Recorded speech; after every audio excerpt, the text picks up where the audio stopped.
Hey hi guys, welcome back to our channel. இன்னைக்கு நம்ம என்ன வீடியோ பார்க்க போறோம்னா Sunday vlog. Yes biryani vlog.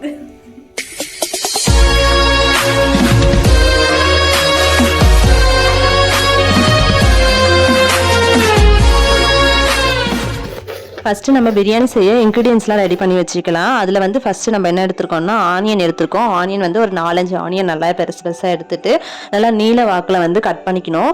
Next வந்துட்டு பச்சை மிளகா வந்து ஒரு சைடு மட்டும் லைட்டாக கீறி விட்டால் போதும். ஏன்னா வந்து அப்படியே நல்லா கீறி விட்டு அரைஞ்சி போட்டுட்டோன்னா அது வந்து வதக்கும் போது பிரிஞ்சிடும். அதனால என் அக்கா ஆனியன்லாம் கட் பண்ணதில் வந்து எனக்கு கண்ணெல்லாம் பயங்கரமாக எரிய ஆரம்பிச்சிச்சு. அதனால நான் வெளியே வந்துட்டேன். வெளியே வந்தால் இந்த பூனைக்குட்டி வர நின்றுட்டு இருந்தது. அதை பார்த்து நான் பயப்படுறேன். இல்லை என்ன பார்த்து அது பயப்படுதான்னு தெரியல. நான் கிட்ட போனால் அது ஓடுது, அதுக்கிட்ட வந்து நான் ஓடுறேன். அது மாதிரியே போயிட்டு இருந்தது. அதுக்கப்புறம் எங்கள் அம்மா மட்டன் க்ளீன் பண்ணிட்டு இருந்தாங்க. சரி மட்டன் க்ளீன் பண்ணுறது வீடியோ எடுக்கலாமே நின்று வீடியோ எடுத்துட்டு இருந்தேன். அதுக்கப்புறம் அப்படியே உள்ளே வந்துட்டேன். உள்ளே வந்தால் எங்கள் அக்கா புதினாலாம் க்ளீன் பண்ணிட்டு இருந்தாங்க. நெக்ஸ்ட் அவங்க க்ளீன் பண்ணுறது வீடியோ எடுத்துட்டு உடனே எங்கள் அம்மா கிட்ட வந்தாக்கா காடை க்ளீன் பண்ண ஸ்டார்ட் பண்ணிட்டாங்க. சரி அதையும் வீடியோ எடுப்பேன்ட்டு காடை க்ளீன் பண்ணிட்டு இருந்ததை வீடியோ எடுத்துட்டு இருந்தேன். தென் கொஞ்ச நேரம் என் அக்கா கூட வாயாடிக்கிட்டு இருந்தேன் பிரியாணி செஞ்சுக்கிட்டே. எனக்கு ரூம் தான் கொடுத்துருக்கீங்க, ஆனா ரூம்ல ஃப்ரீயா இடம் கொடுக்கல. அதான் 2 குட்டியை கொடுத்துருக்குமே போதாதான். அதனாலதான் அதை நீங்களே எடுத்து போங்கன்றேன். எனக்கு உனக்கு ஏசி ரூம் கொடுத்துக்குறோங்க. எனக்கு அப்படியா போற போக்கில் எதனா ஒரு இடத்துல படுத்துக்கோங்கன்னு ஒரு இடத்துக்கு கொடுத்துருக்கீங்க. ஒரு ஹாட் ரூம் கொடுத்துருக்கோம். எங்களோட எதையத்தையும் அள்ளி கொடுத்துருக்கோம். ஹாட் ரூம் இல்ல, ஹாட் ரூம், HOT ஹாட். அது ஆடு ரூம் இல்ல வேணா ஹாட். அதுதான் இப்ப ஹாட் சொன்ன உள்ளம். அப்படி ஒரு வீட்டை நாங்க கொடுத்துருக்கோம். கொடுப்பீங்க. தயிரை பாதி வயிற்றுக்கு போடணும், பாதி இவங்க சமையல் vlog போடுறாங்க இல்ல வயிற்றுக்கு போடுறாங்க? சமையல் பண்ணி வயிற்று தானே சாப்பிட போறோம். அது பச்சைக்கறி எத்தனை தானே சாப்பிட. பாதி பிரியாணிக்கு போடணும், பாதி பச்சடிக்கு போடணும், பாதி வயிற்றுக்கு போடணும். மிச்சம் மீதி இப்ப இது பிரியாணிக்கு போட போறியா போட மாட்டியா? அளவு சொல்ல போறியா சொல்லாம இருக்க போறியா?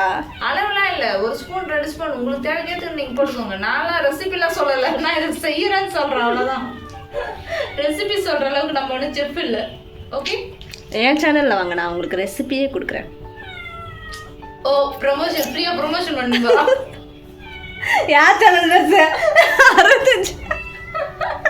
65 சப்ஸ்கிரைபர் இருக்கிற அண்டர்லைன் 70. சரி 70 சப்ஸ்கிரைபர் இருக்கிற மூணு சேனல் பெருசா 923.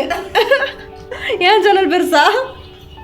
நாங்கள் ஃபியூச்சர்ல பெருசா ஆயிடுவோம், தெரிஞ்சுது.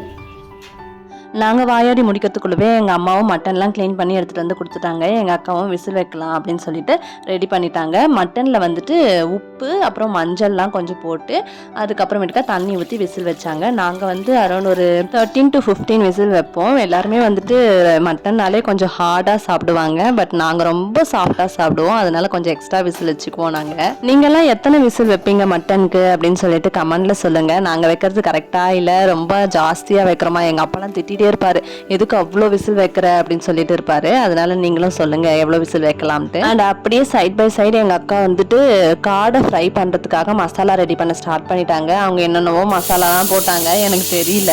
அதுக்குள்ள விசிலும் வந்துடுச்சு. நான் பார்த்துட்டு இருக்கிறதுக்குள்ளே விசில் வந்துடுச்சு. அதுக்கப்புறம் அதுல எக்குலாம் ஊத்திட்டு இருந்தாங்க.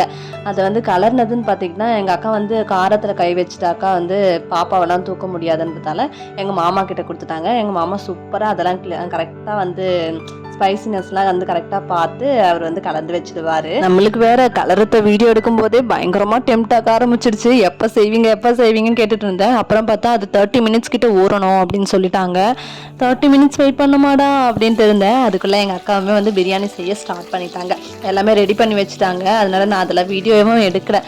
ஆனியன், பச்சை மிளகா, கிராம்பு, பட்டை, லவங்கம் அந்த மாதிரி சம்திங் அந்த மசாலாஸ் எல்லாத்தையும் போட்டு நல்லா வதக்க ஸ்டார்ட் பண்ணிட்டாங்க. பக்கத்துலேயே வந்துட்டு முட்டையும் வந்து பாயில் பண்ண ஸ்டார்ட் பண்ணிட்டாங்க. அதுக்கப்புறம் இஞ்சி பூண்டு போட்டாங்க. அது எல்லாத்தையும் போட்டுட்டு என்ன வதக்கு அப்படின்னு சொல்லிட்டு போயிட்டாங்க. நான் வேற எப்பனாதான் ஒரு சமயம் வேலை செய்வேனா, அதனால அதையும் கொஞ்சம் வீடியோ எடுங்க, நான் செஞ்ச மாதிரி பாதுகா பண்ணிக்கிறேன் அப்படின்னு சொல்லிட்டு இருந்தேன். என்னை வதக்க சொல்லிட்டு தான் எங்கள் அக்கா வந்து டொமேட்டோலாம் வந்து கட் பண்ண ஸ்டார்ட் பண்ணாங்க. நான் வதக்கி முடிக்கிறதுக்கும் அவங்க டொமேட்டோ எடுத்துகிட்டு வந்து கொட்டுறதுக்கும் கரெக்டாக இருந்துச்சு. அப்புறம் தான் எனக்கு ஒரு பெரிய சோதனை காத்துட்டு இருந்துச்சு. என்னன்னு பார்த்துட்டிங்கன்னா, எங்கள் மாமா வந்துட்டு கலரி வச்சுட்டு வெளியே கிளம்பிட்டாரு. அதில் வந்து இஞ்சி பூண்டு பேஸ்ட் வந்து போடலையாம். அதனால அதை போட்டு என்ன கலருன்னு சொல்லிட்டாங்க. நான் இது வரைக்கும் பச்சைக்கரையில் கையே வச்சது இல்லையா, இதுதான் ஃபர்ஸ்ட் டைம். என்னடா சோதனை இதுன்ட்டு செஞ்சுட்டு இருந்தேன். அதுக்கப்புறமேட்டுக்கா ஆனியன் டொமேட்டோலாம் வதங்கினதுக்கு அப்புறமா மட்டன் வந்து அதை வேக வச்சுருந்தோம் இல்லையா, அந்த மட்டன் எடுத்து எங்கள் அக்கா கொட்டி நல்லா கலரி விட்டுட்டு இருந்தாங்க. கலரி விட்டுட்டு அதுக்கப்புறம் சில்லி பவுடர் போட்டாங்க. சில்லி பவுடர்லாம் போட்டுட்டு நல்லா கலரி விட்டதுமே வந்துட்டு எங்கள் அக்கா வந்து குக்கருக்கு மாற்றிட்டாங்க, பெரிய குக்கருக்கு. அதில் மாற்றிட்டு அப்படியே அரிசிலாம் போட்டு அரிசிலாம் அளந்து வச்சுருந்தாங்க ஏற்கனவே. அதை வந்து அளவு எடுக்கலை நான், சாரி. அந்த அளவோடு எடுத்து வச்சு போட்டுட்டு அதுக்கப்புறம் அந்த டேஸ்ட் எல்லாம் பார்த்துட்டு விசில் போட்டாங்க. விசில் போட்டு ஒரு விசில் வரணும்னு நினைக்கிறேன். ஒரு விசில் வந்ததும் ஆஃப் பண்ண சொல்லியிருந்தாங்க. என்கிட்ட வர டேஸ்ட்டு கொடுத்துருந்தாங்களா, சரி நம்மளும் டேஸ்ட் பண்ணுவோம்னு சொல்லிட்டு டேஸ்ட் பண்ணாக்கா எப்படி இருக்குன்னு கேட்டால் எல்லாம் கரெக்டாக தான் இருக்குன்னு சொல்லிட்டேன். அதுக்கப்புறம் எங்கள் அம்மா டேஸ்ட் பண்ணி பார்த்துட்டு உப்பு இல்லை காரம் இல்லைன்னு சொல்கிறாங்க, ஒரு டேஸ்ட் கூடவா பண்ண தெரியாது அப்படின்னு சொல்ல ஆரம்பிச்சுட்டாங்க. அப்படியே அசிங்கமாக போச்சு எனக்கு. அதுக்கப்புறமேட்டுக்கா காடை ஃப்ரை பண்ண ஸ்டார்ட் பண்ணிட்டாங்க. சரி அதையாவது சீக்கிரமாக செஞ்சு முடிங்க, நம்ம சாப்பிடுவோம் அப்படின்னு சொல்லிட்டு நான் பார்த்துட்டே இருந்தேன். எத்தனை பேருக்கு காடை ஃப்ரை பிடிக்கும்னு கமெண்டில் சொல்லுங்கள். எனக்கு வந்து பிரியாணிக்கு வந்துட்டு சைட் டிஷ்ஷாக வந்து எனக்கு காடை ஃப்ரை, சிக்கன் 65, எறா, அப்புறம் எக்கு இதெல்லாம் வச்சு சாப்பிட்டா எனக்கு ரொம்பவே பிடிக்கும். உங்களுக்கு எந்த சைட் டிஷ் பிடிக்கும் பிரியாணிக்கு அப்படின்னு சொல்லிட்டு எனக்கு கமெண்டில் சொல்லுங்கள். காடை ஃப்ரையும் ரெடி ஆகிடுச்சு. பார்க்கும்போது செம்ம டெம்ட் ஆகுது இல்லை. அப்புறம் இன்னைக்கு சண்டேக்காக எங்கள் அக்கா வந்து என்ன ரெடி பண்ணாங்கன்னா, பிரியாணி, அப்புறம் காடை ஃப்ரை, எக்கு இதெல்லாம் ரெடி பண்ணிட்டாங்க. அதுக்கப்புறம் சூப்பு, சைட் பை சைடு சூப்புமே வச்சுட்டாங்க. அதாவது மட்டன் வந்து விசில் வைப்பாங்க இல்லையா, அந்த தண்ணி எடுத்து சூப் வைப்பாங்க, அது செம்ம டேஸ்ட்டாக இருக்கும். அந்த சூப் வச்சுட்டாங்க.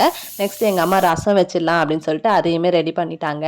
ஒரு வழியாக சாப்பிட்ற டைம் வந்துடுச்சு. எல்லாமே எடுத்துகிட்டு வந்து ஹாலில் வச்சுட்டாங்க. ஹாலில் வச்சோன்னா எல்லாருக்கும் போட்டுட்டு நீ சாப்பிடு அப்படின்னு சொன்னாங்க. இல்லை என்னால் முடியாது, எனக்கு ஃபர்ஸ்ட்டு போடுங்க அப்படின்னு சொல்லிட்டு தட்டில் போட்டு வாங்கிட்டேன் நான். இதில் பங்குக்கு வேற சென்ட்டு வந்துட்டான். நீ ஒரு தட்டு எடுத்து போட்டு சாப்பிட்றா அப்படின்னு சொன்னாக்கா, இல்லை நான் உன் கூட தான் வந்து சாப்பிடுவேன் அப்படின்னு சொல்லி அடம் பிடிச்சிட்டு இருந்தான். சரி வந்து உட்காரு அப்படின்னு சொல்லிட்டு நான் ஒரு வாய் ஊட்டி விட்டேன். அதுக்கப்புறம் நான் ஊட்டி விட்ட உடனே வேணாம் நான் எங்கள் அப்பா கூட போய் உட்காந்து சாப்பிட்றேன் அப்படின்னு சொல்லிட்டு போயிட்டான். அவ்வளோதான், சண்டே vlog முடிஞ்சிடுச்சு. இந்த வீடியோ உங்களுக்கு பிடிச்சிருந்தா லைக் பண்ணுங்கள், ஷேர் பண்ணுங்கள், கமெண்ட் பண்ணுங்கள்.